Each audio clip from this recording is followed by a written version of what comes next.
We are delighted to have you back on our channel Thailand, Asia, News and Travels. And if you are a newcomer, we are pleased to make your acquaintance.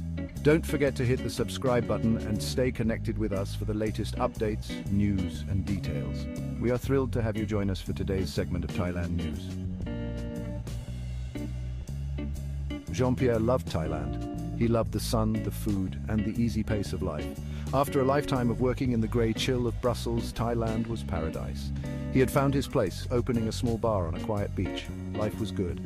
Then Marc arrived. Marc was another Belgian expat, but unlike Jean-Pierre, Marc was trouble. He had left Belgium under a cloud, owing money to dangerous people.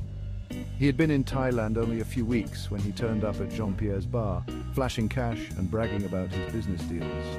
Jean-Pierre didn't like him, he didn't trust him, he could smell trouble. His instincts were right. Jean-Pierre's blood ran cold. It was true, he had a past he had been running from for years, a past he thought he had left behind. If Marc revealed his secret, his new life would be destroyed, his Thai wife, his friends, his business, all gone. Marc saw the fear in Jean-Pierre's eyes. He smiled again. He knew he had him. He named his price. An exorbitant sum that Jean-Pierre knew he could never raise. Jean-Pierre begged him, pleaded with him. He would give him anything, everything he had. Just don't tell anyone. Please. Marc just laughed. He told Jean-Pierre he had 1 week to get the money.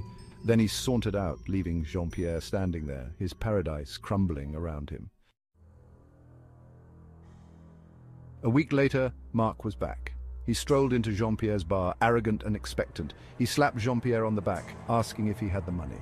Jean-Pierre, his face a mask of calm, said yes, it was in the back. He led Marc through the bar, down a narrow hallway and into a small storeroom. Marc entered the room, his eyes greedy. He didn't see the heavy wrench in Jean-Pierre's hand, didn't see the look in Jean-Pierre's eyes, the look of a man pushed too far, a man with nothing left to lose. The wrench hit Marc with a sickening thud. He crumpled to the floor, groaning. Jean-Pierre stood over him, his heart pounding. He had never hurt anyone in his life, but this wasn't about hurting, this was about survival. He hit Marc again and again until there was silence. The next morning, the small village was alive with whispers. Smoke billowed from the charred remains of Jean-Pierre's storeroom. The fire, they said, had started in the night. No one knew how. No one, except Jean-Pierre, knew that the ashes of the storeroom held a dark secret, the secret of Marc's disappearance. At first, no one suspected a thing. Marc, with his shady dealings, was as likely to disappear as anyone. But as days turned into weeks, and there was still no sign of Marc, people started to talk. Rumors spread like wildfire in the close-knit expat community. Whispers of Marc's debts, his threats and his last known whereabouts. All fingers pointed to Jean-Pierre. The local police, initially dismissive, started to investigate. They questioned Jean-Pierre, who claimed ignorance. He had no idea where Marc was. He had last seen him weeks ago. The police weren't convinced. They had witnesses who had seen Marc at Jean-Pierre's bar the night of the fire. Jean-Pierre felt the walls closing in.